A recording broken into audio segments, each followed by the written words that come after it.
Welcome to another episode of Unicorns Do Exist. I am your host, Vanessa, and what a week we've had. We've had an amazing week. It's been a little crazy.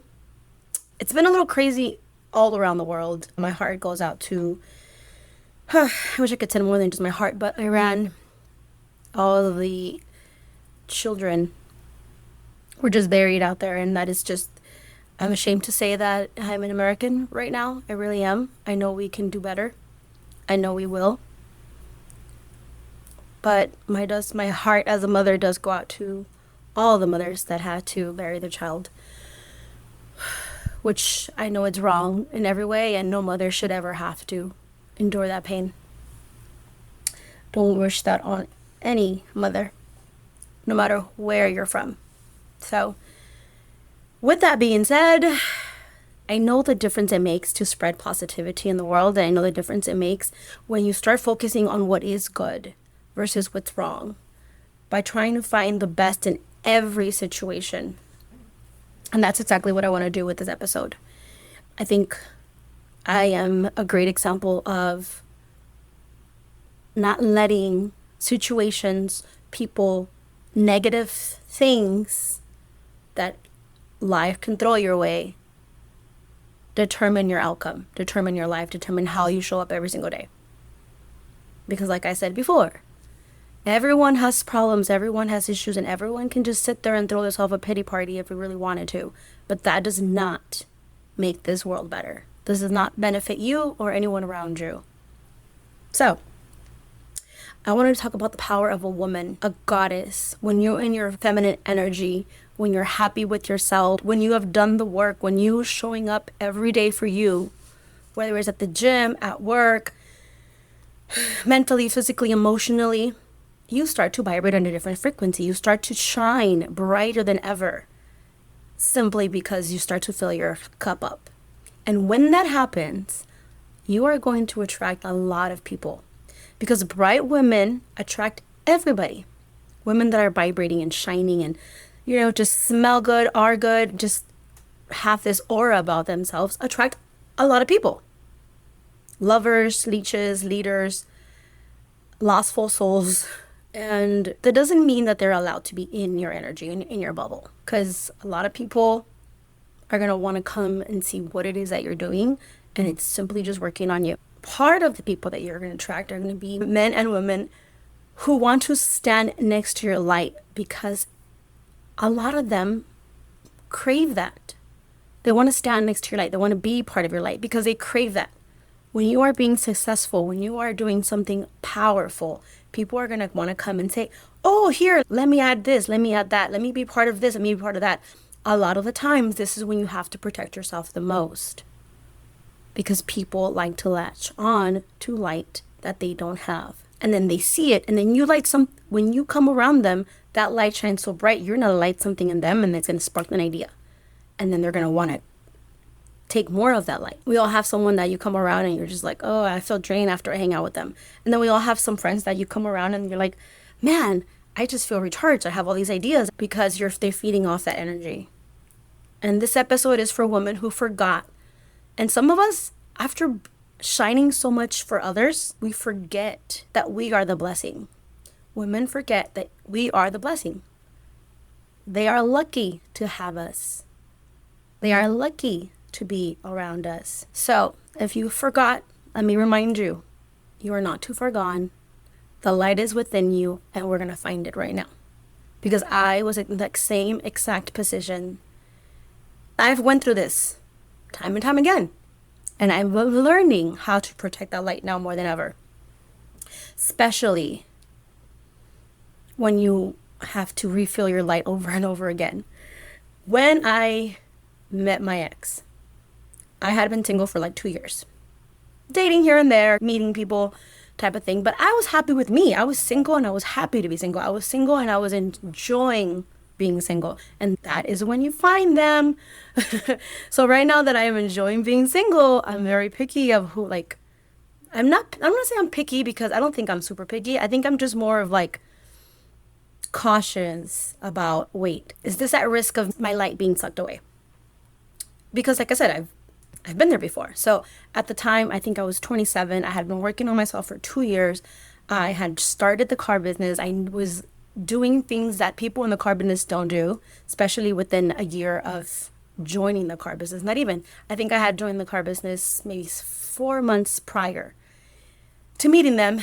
And I was running credit. I was stocking cars. I was literally talking to banks, something that management only does. And unfortunately, I had to learn this because my manager was not the best managers and didn't want me to succeed. So he thought that by letting me do this, I was going to fail. But when you are the oldest and you have to figure it out, you don't fail. Failing is not an option. So I figured it out. I already knew how to run credit. All three credit bureaus. I knew how to stock cars. I knew how to get trades. I knew how to do so much of the back end stuff, as well as sell a car. Maybe not as well as selling a car, but I knew so much in the back end that I was very self-sufficient. I met my ex. They didn't really know any of that stuff. They had been in the car business for years, and their expertise was to be on the phone, sell the car, present the sale, things like that. And because of the way the car businesses ran, they still weren't at the level of talking to banks, pulling credit, doing all the back end yet. They were just learning that. So to them, it was like, wow, shocking. You know how to do this. That's amazing. You're such a boss. To me, it was like, oh my God, you're so great with customers. Let me learn. So it was right away, it was a give and take relationship. It was like, look, I need to learn this. Teach me and I'll teach you what I know. So I was already shining in my own little light. I was already happy. I had been working on myself for 2 years. I had already traveled. I already knew the difference. My standards were already set.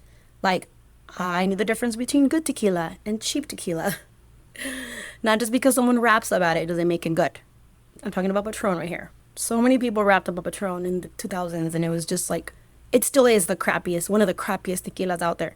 And I knew this a long time ago. I already had my passport. I already had so many high standards that when I met this person, that is exactly what they were attracted to.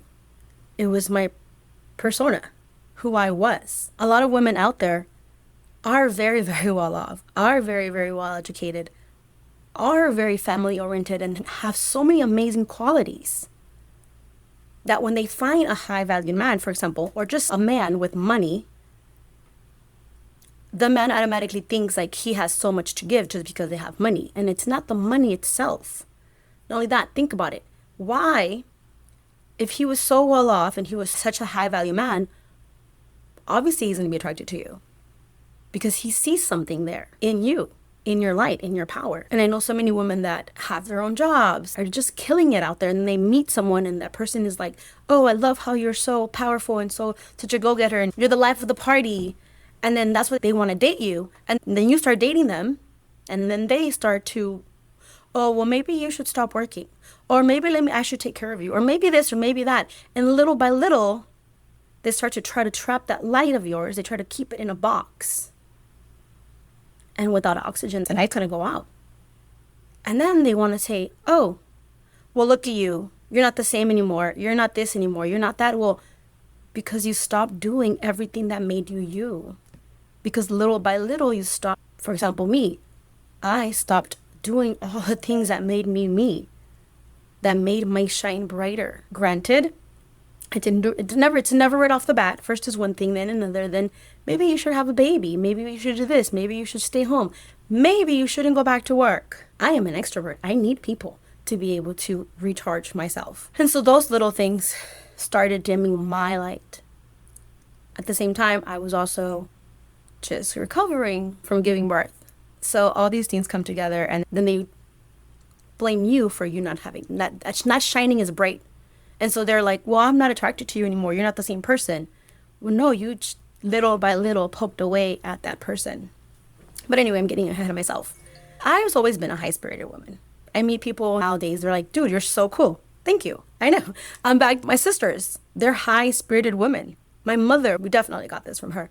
High-spirited women. And I'm not saying louder or like, out in the streets kind of party animals. No, we know how to party, but we know how to do it eloquently. We know how to carry ourselves so well that you are the life of the party, even in your own quiet self. And high-spirited women radiate warmth, confidence, so many possibilities. So that's why so many people are attracted to this type of woman. People are drawn to that, especially men who probably don't have that same freedom or energy inside them that they crave. I wish I was a little more like that. Let me go and hang out with her. Let me go and see what is there. And it's not always what they want, but because it's so new and rare, they're still attracted to it. Some people see your light and will celebrate it. Some people want to see your light and they'll try to consume it. And the more powerful the woman, the more likely it is you will attract both these type of people. Sometimes you'll offend them because sometimes your light will offend them and people will be like, I just don't like her. And you've never done anything to them and you're just like, I don't know their problem. I don't really care anymore. But I do find like one of my friends, she has this amazing energy. She is a go-getter. Whatever she touches, her and her sister, same vibe. We're very different, yet her energy is there. Her energy is amazing. Okay, so many guys are just like, oh my God, they want to be part of her life and attracted to her and her business, and everyone just is drawn to her because of that same energy and light that she carries. And sometimes it's easy for us to forget because so many people want to tell you how to navigate your light, how to go about it, but you have to be careful and remember to look inside you, listen to you, and follow your path. A lot of guys, once they start dating these kind of women, start to get jealous. And then you think like, wait, why are you jealous? I'm like, I'm not changed. I'm always the same. But because they don't have the light and they see how bright your light is, they start to get jealous of you. They start thinking, oh, she's going to leave me for someone else. And it's their own insecurities. This is when they start to try to change you. Oh, don't be as loud, or don't be as cool as you were, or don't talk to so many people, or maybe you shouldn't go back to work type of thing. These are all things that insecure people around you will try to do to try to keep your light to themselves because they're afraid. They're scared. Someone who shines as bright as you is always going to encourage you. Like, go ahead, do it, try it. I believe in you. Someone who really, really, really wants to be part of your light and help you grow your light will never tell you to shut up or be quiet or don't be too loud or you're too much. If anything, they will support you and encourage you, especially when you're out in a crowd, especially when you're in front of people. If ever something does go past the line, or if ever they do feel offended, then the right way to do it is, hey, when you go back home, hey, by the way, maybe this time around we won't do this. Or by the way, I felt this way. What did you think? Did you think it was too much? You'll have a conversation of it. It's never going to be like, oh, it's my way or the highway. Because that's just not how they are. Because someone who's confident in themselves and understands their power will never project or assume those kinds of things. Like, for example, I've never worried about what someone else thinks of me, except for my family, which is like my sisters, my mothers, and stuff like that. And even that, I'm trying to learn and be better and trust myself even more to not care what my brothers and sisters and mother thinks of me. And it sounds bad, but I mean it in a sense where I trust myself so well that I know I would never offend them. I know nothing I do will ever offend them or will ever be questioned by them. Because one, I know and trust myself, and two, they know and trust me. Like my values, my morals, my character. Like Dr. Seuss quote says, those that matter don't care, and those that care don't matter. I love Dr. Seuss. We should do an episode on him, how amazing he was. So that's how it started. So let's go back to the relationship. That's how we met. The relationship started as a friendship, as let me show you, let me teach you, let's go back and forth. It was a give and take. She just wanted to learn. She was just like, there's so many things that she never tried, never opened to, never had, that I was like, honestly, like, I don't even think we're going to be friends because, like, we have nothing in common. Like, nothing that you do interests me, really. And everything that I do, you've never tried. You don't even speak Spanish. But she was like, I'm going to learn. I'm going to try She had never eaten sushi. She had never drank beer. She had never been to Mexico. And so she was like, you know what? I'll try beer. And then that's how she started. I'll try sushi. Okay. I'll try ceviche. I'll try aguachiles. And next thing you know, we're in Mexico.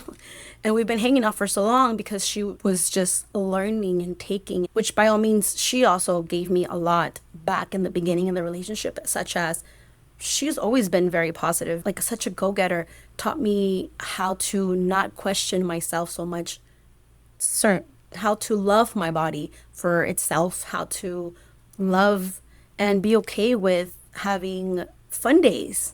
I was the kind of person that felt so guilty for taking a day off or so guilty for going out and partying and taking a weekend off in Vegas type of thing. I felt guilty. I felt like I shouldn't be doing that. I should be spending my money somewhere else, or I should be giving it to my mom, or I should be saving it. Like I felt guilty for doing things like that because that's how I was raised. I was raised where if you're bored, you clean. There's no time off. It's not okay to just take a lazy day or a mental day. These things didn't exist back then, especially for Mexicans. They still don't exist. These things don't exist. And so she taught me how it was okay to be fun and it was okay to be free and it was okay to spend your money on splurging simply because you can. I mean, of course, after the rent's paid, but because you can, because you deserved it, because you worked hard. I remember someone told me they collected shoes, like Jordans and all these stuff. And he was like, what do you collect? And I was like, nothing. He's like, what do you buy yourself? And I was like, nothing. He's like, that's a reflection of how much you value yourself. I was like, what? He's like, yeah, you don't think you're worthy of having something for you? I was like, oh, I never thought of it that way. I thought of it like, ¿para qué hacer desperdiciar? ¿Para qué hacer tantos zapatos? The way my mom taught me, the way I was raised. So all of that I learned as I made more money in the car business, dealing with people who money wasn't an issue because they had a different mentality about it. They were not afraid to say, I want more money. I deserve more money. I want to buy all these nice things because I can, because I want to. That's where I learned the mentality switch. My mentality switched from I want enough money for the rent to be paid, for the bills to be paid, and for there to be food in the fridge. No, I want enough money to party, to go to Vegas, to, of course, for all the other stuff to be paid and bills to be paid. But I want more because I simply want it, because it's okay to want it, because saying I'm broke doesn't make you a better person than the other person next to you. Saying I want to travel the world, I want to make the most out of the sales team here. That concept I also learned from her. So, like I said, in the beginning of the relationship, it was very, very a give and take in different aspects of it. Her taste expanded, my taste expanded. Well, actually, I ended up liking margaritas. I used to not like margaritas. Now I do. But the beginning was a give and take relationship. We kept growing together. And little by little, as her career kept going, we realized that two people in the car business was not ideal to raise a family. Two people in the car business, we're never going to really see each other. And I decided to, because she had been in the car business for so long and she was already so far ahead, I decided to take a step back. And I was like, you know what? I can just go back to the bank, or I can just go back to school. And she was like, yeah, don't worry about it. Go back to the bank. So I knew that I was going to take a pay cut. I knew that I was going to make less money. But because the goal now was as a partnership for her to grow, for her to be the next step in the car business, for her career to advance, because eventually, the idea was eventually we would want kids and I would be the one raising them. I would need the easy 9-to-5 job, the banker job, where I can pick up the kids, drop off the kids, and be there for the kids. That was the concept. That was the major plan. And of course, I was like, yeah, we're a team. I got this. Like, you go, girl. You be the boss of everything and everyone, because of course that looks great on her, that looks great on me. We are a team. And so that's when I started to take a step back, like going to the bank, like not working and going to school. From there, I worked at the bank. Then the time came to have babies.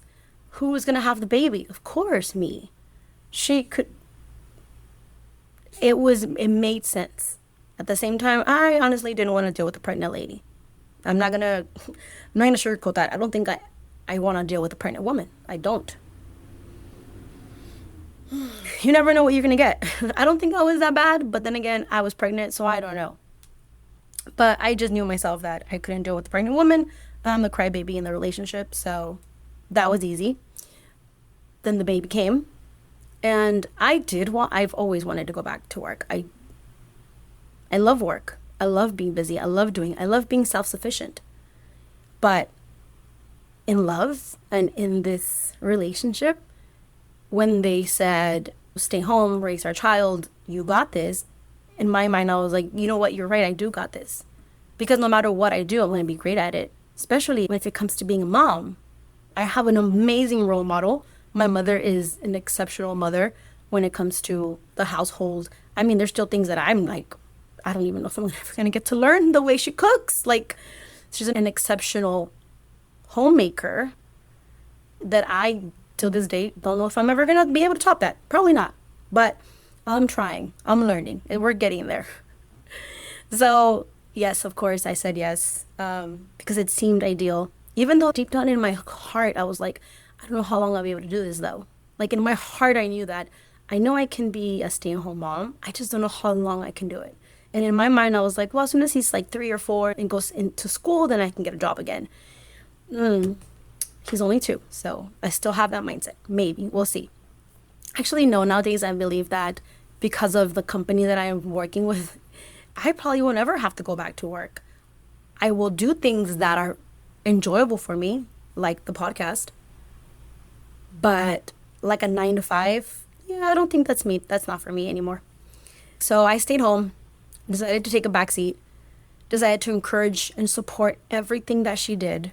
But slowly inside me, I kept feeling my own light diminish, like my own light start to dim. I started feeling my own light start to dim. But the goal was always to support the family, whatever was best for my family. I knew that it was going to all pay off because that's the idea and that was what they kept painting. So I didn't mind taking a step back. I didn't mind giving up my body, my freedom, everything for my family, for the person I loved. Which is why even at the end when they broke up with me, I was so taken back because it's like, what are you talking about? Like, I'm here giving everything I have left in me. And somehow you don't feel appreciated. Which was like a slap in the face. But with that being said, once that happened, once I moved out, once the fairy tale relationship fell apart, it took me a minute, but my life was as great or better again. Because it wasn't her money that made my life amazing and great. It was me. Did it help the lifestyle? Yes, of course. But I traveled before I met her. I had great dinners before I met her. I had luxury stuff before I met her. Like, that really didn't change so much for me at the end, afterwards. I was like that already. God just shows her as the middle person to give me that lifestyle for that time being. When that person was no longer there, God still finds a way to give me my lifestyle because it's who I am. It's what I embody. It's the way I show up. Yes, I bet on myself over and over again. Yes, I learn new skills over and over again. Because I know and I trust myself enough from my past experiences. Never have I given up on myself. Never have I given up on my family. That's never has been me and that's never going to be me. Because I've worked on me. So I left. It was scary. I didn't know who I was besides being a mom. All I knew was to be a mom for the last 9 months. And even having to share my son was a total heartbreak. And I was just like, if all I'm good for is to be a mom right now and you take him from me, like, then what am I? Like, the identity crisis was real. But I had to keep going. I had to push through. I had to rebuild little by little by little. Realize that, look, out of nowhere, I'm here. My life didn't fall apart. My life is not going to fall apart.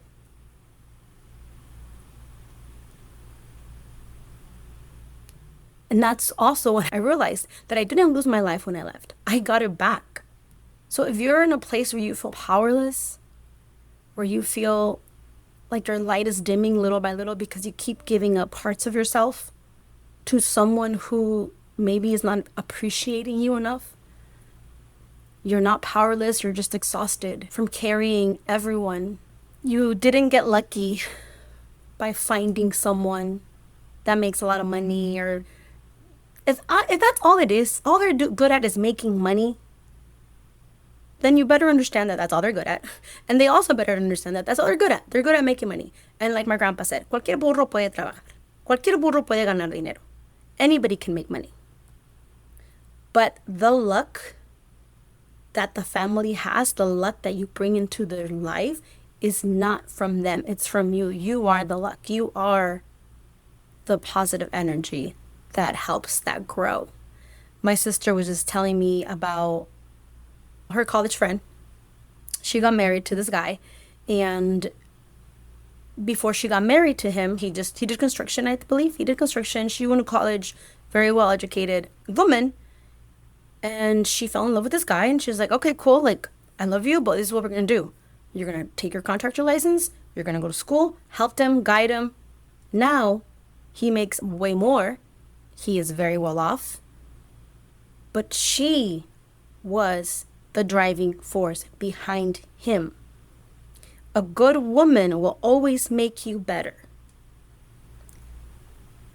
Don't forget that. Because so many men, like, for example, him, at any point, se le sube la cabeza, the whole idea, oh, I'll make so much money, blah, blah, blah, blah, blah. Yeah, but don't forget how you got there. Don't forget who laid out the path and the plan for you. Because as soon as you do that, not me, not her, God will quickly redirect you. And I see this all the time. My mom stayed for so long because, yes, my dad was the breadwinner. My mom didn't really work. She worked a small part-time job. She took care of his home. She took care of his kids. And she did a damn good job at it too. As long as he was good to her, he kept growing better, a house here. And the moment he forgot what her role was, what her power was, what she brought to the table. Well, I mean, if you don't know, my dad ended up homeless in the street and died as an alcoholic. I'm not saying that I wished that on my father at all. No, I did not. Because he knows I tried. He knows I was there for him more than once. We all were. But sometimes people, that kind of masculine energy, are so stubborn and dead on their I did not fuck up mentality that they rather die in the street than atone for their actions, than simply say, hey, I fucked up. Shit's going down the drain type of thing. And if you're a man and you're listening to this, or if you're a masculine energy and you are listening to this and you had someone there guide you along the way, hold your hand, showed you, support you when you had nothing, don't ever forget that. Don't forget it. I'm not saying you're going to be in debt to them forever, but it's a give and take relationship. And the more you give to your woman, the more you give to that feminine energy in your life, the more you get. Because once again, it's all energy. It's reciprocity. The more kids you have, the more you make. Because it's all energy. They're all blessings. As a person who knows, like, hey, I have to have enough for all of this, how do I do it? I don't know, but it's there. Because God knows that this is what I need and this is what it's for, so it's going to be provided. And before you say, oh, it's all energy, that's not real. Hello, Albert Einstein. The light bulb. This is all energy. These are laws. They're there for a reason. Whether you believe them or not, you still live by them. If you jump off a building, you're going to fall, whether you believe in gravity or not. Remember, you didn't get lucky for attracting this man. You are the luck. And they noticed it. Or man or woman. But you get what I mean. You understand what I'm saying. If not, I mean the masculine energy. The one that is a provider. The one that wants to show up as the provider. You didn't get lucky.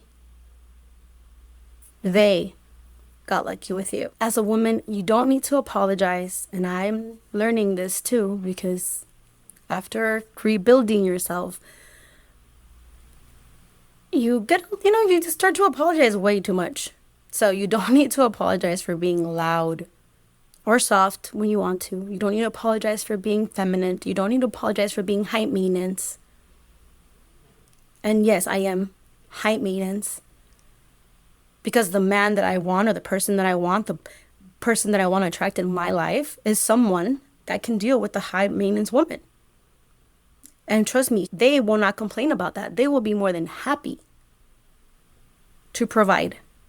They will be more than happy to show up that way. The only people that complain about high maintenance women are men that don't have enough, or people that don't have enough to support them. If that's too much for you, then go find someone, that you can afford. It's simple. It's like you're going to buy what you can afford. If you can't afford the high maintenance one, then you just can't afford it. It's okay. Don't blame the woman, or don't blame the person for that. Go make more money. I've seen a lot of things on Instagram and TikTok about men that get so triggered and like, oh, so you want a prostitute? And it's like, why does it have to be that? Why is that your first thing? Oh, probably because you can't afford her. So don't apologize for being you. This is what we're going to do going forward. You're more than welcome to join me. If you feel a little lost, we're going to start giving back to ourselves. We're going to remember our power, remember who we are, remember where we come from. Some things I do is like, I traveled before them. I knew the difference between good or bad tequila before them. I always had enough to do whatever I want, whenever I want, with whomever I want before them. And I still do. I tell myself all the time, I am the blessing. I am the price. I am the luck. I am abundance. And simply for being in your life, that is what I'm going to bring to you. I love working out, and I love swimming, and I love hot yoga. And those are things that I did not do in the last 10 years being out there. So as soon as I got out to the desert, I signed up for hot yoga. I started swimming lessons with my son. I started doing all these things that reminded me of who I was, what brought me joy. Climbing trees. I love climbing trees. When I was little, I used to climb everything I could. And that's just something that brings me back to me, my natural energy, my natural self. It might look different for you. You might be someone who likes to color and read books and play with cats. I don't know. But do what makes you you. Do what brings out that energy in you. That softness, that childlike personality. That is the most authentic version of yourself. Whatever that looks like, that's what you need to do. Look at all these paintings of me. This is me when I was little. My mom made this one. Actually, I'm going to put this on Substack. If you guys are listening to the podcast, they will be on Substack for you guys to see the videos as well. But these are all the paintings that we did for my birthday. There's more up there. I want everyone around me to find and be happy with themselves. And I love that they were so into it. And it brings them back to their childhood-like personality. So, ladies, we're God's gift to Adam. However you want to put it. Don't forget that. Don't forget how powerful you are. Don't forget how beautiful you are. Don't forget how the world is lucky to have you. Okay? Speaking of God's gift to earth, my cousin just gave birth to a beautiful baby boy. She, once again, brought life to this world as a woman. I am beyond proud of you, Belen. I love you. Can't wait to meet him. We literally bring life to this world. And sometimes we forget, and sometimes we get in our head. And I was there after postpartum, like, oh my God, I'm so big, I'm so this, instead of switching it around and saying, I'm grateful for my body for bringing this beautiful soul into this world. This beautiful baby into this world. I did that.